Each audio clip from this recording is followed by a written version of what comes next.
Hello and welcome to a Star Citizen ship buyer's guide for the Drake Kraken, with all the info we know on this massive ship from CitizenCon, the brochure, an off-the-cuff live round the verse panel, and the stats page and more.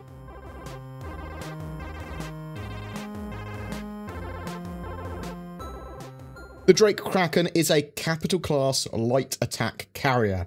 It's a platform to get an attack fleet or group of industry ships from one place to another, and it can act as a base for them to repair, rearm, refuel, or drop off supplies, or bring cargo back. You can be running loads of missions out of it. It's a proper little base ship. So let's talk about the room breakdown and layout. It's 270 meters long, 104 meters wide, and 64 meters tall. It is massive. It is longer than an Idris by about 40 meters, though technically not as wide. The ship is much more block-shaped and makes much better use of its internal space, as its width is consistent compared to the Idris. It's much taller as well than the Idris, with the Idris only being 46 meters tall, so it is a big ship. Thanks to our logical layout, the Kraken's vast interior is easy to navigate. 2 upper-level entry docks feed directly into the helm, with access to the bridge, hangars, cargo hold, engineering, and personal quarters. Manned turrets are located throughout the ship, although only permitted crew may enter thanks to the bespoke security protocols. 2 docking collars on both the port and starboard sides at the front of the ship on its wings, granting access via the airlocks there into the upper public corridor. Entry to the main public corridor is also possible from the 3 lifts that connect to the landing pads above. Towards the rear of the ship, public accommodations can be found for visitors and associates, so beyond its normal crew limit. Turrets. So it's got 5 manned turrets, one of which is a size 8 turret, and then it also has 4 size 6 turrets. It also has 4 size 5 remote turrets. All of these turrets, remote and manned, have 2 weapons on each, and they are positioned strategically around the ship at vantage points to provide the firepower to blow even the most daunting frigate out of the sky. Basically, all of the media for the Kraken is it fighting an Idris, because, you know, it's good to have a ship that can fight another ship, and it's got lots of ships. It's a big carrier ship. It's cool. Internal hangar as well. So there's 2 multi-purpose hangars internal to the ship to service ships of at least up to Buccaneer size, potentially Cutlass size. I'm not entirely sure of the internal dimensions of that hangar, or those hangars, but we will learn about that shortly. Landing platforms. So there are 6 external landing pads to support a varied fleet.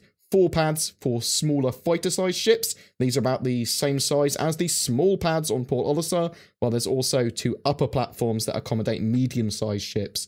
Most of the ship's cargo is stored in a single sort of like huge split bay, and it's sectioned into 16 blocks so that you can get access to around the cargo.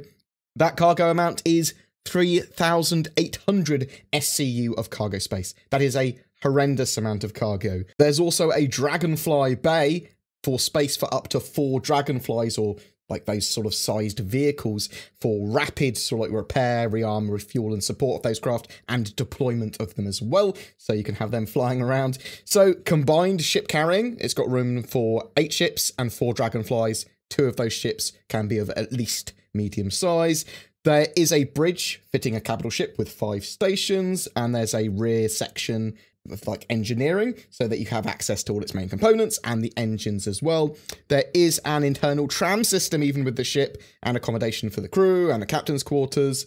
The crew is suggested for 10 max crew in the media, but I actually believe this is more likely to be between 12 and 14, plus any additional guests you have. Because the bridge has 5 stations on it, it's got 5 manned turrets as well, and 4 remote turrets. Now, some of the stations on the bridge might actually be for the remote turrets, they probably are, but there's the potential that you're going to need a captain, pilot, engineer, co-pilot, navigator, repair teams.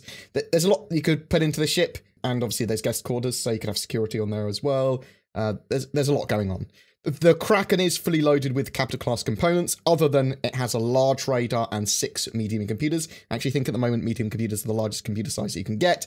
Expect the Kraken's stock equipment to be pretty basic though, compared to any other capital ship. It's a Drake ship after all. Ships like the Idris will have much better starting capital ship systems. Some other notes that we found out about as well. The Drake has quite a refined pipeline. The Kraken has its exterior mesh already built out, and it can be many parts of the rest of the Drake pipeline and kit can be used for its internals when it comes to development. So it's sort of like partially started its production, and that's why we saw it in the demo for Hurston, as well as the little like trailer that it had, which was cool. It's had about 5 weeks plus work already. They haven't started on the interior yet, though. The team that did the work on the Kraken was actually the team that was working on the 890 jump, so it's likely that they will continue in earnest on the Kraken after the 890 is completed mid-2019. It was confirmed as well that the Kraken can land, though I would like to air some caution here. If you're going to get damaged, or you're going to land on a planet and then fill your cargo bay with stuff, you might not be able to take, like, back off out of orbit without repair. So just bear that in mind. Some of these ships are so massive and they're going to be so heavy that they're going to have problems taking off when they're in atmosphere. So in comparison, the Idris is going to have much more health and survivability than the Kraken, but the Kraken can potentially have more ships traveling with it. They're basically different ships, though. I mean, that obviously people are going to compare them with each other, but it's a light carrier versus a frigate.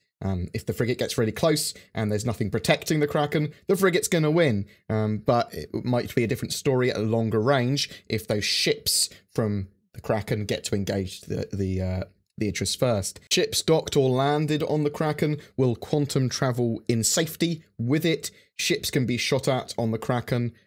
If they explode those ships, they could damage the Kraken potentially. The original concept for that Kraken was the mobile pirate base sort of style, a big sort of carrier that pirates could operate out of and wouldn't have to go back to sort of like lawful areas very often. And it sort of hits that role now.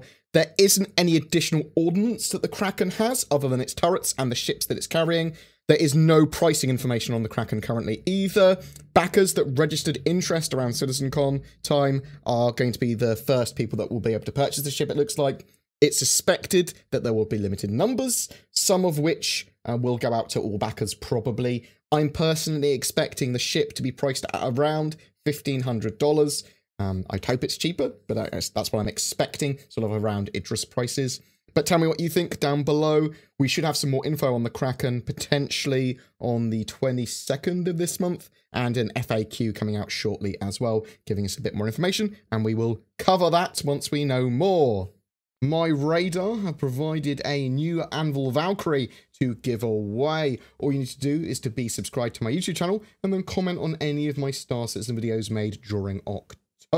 My Radar is a mobile app for iOS and Android that provides up-to-the-minute weather information in the US, Europe, and Japan, with service in Australia coming in by the end of 2018. It allows Star Citizen players to view detailed maps of the moons in-game as well, Yela, Selin, and Daymar. A new version will be released this month that includes new features, including outpost markers and updated maps. Also, if you're looking to get or upgrade a gaming PC, then consider Shadow instead. Shadow is a subscription-based cloud gaming PC service that can turn most devices, phone, laptop, PC, tablet, and more into a powerful gaming PC via the internet. Links to more info in the description for that, and if you do decide to try it, then use the code BoredGamer to get a discount on the service.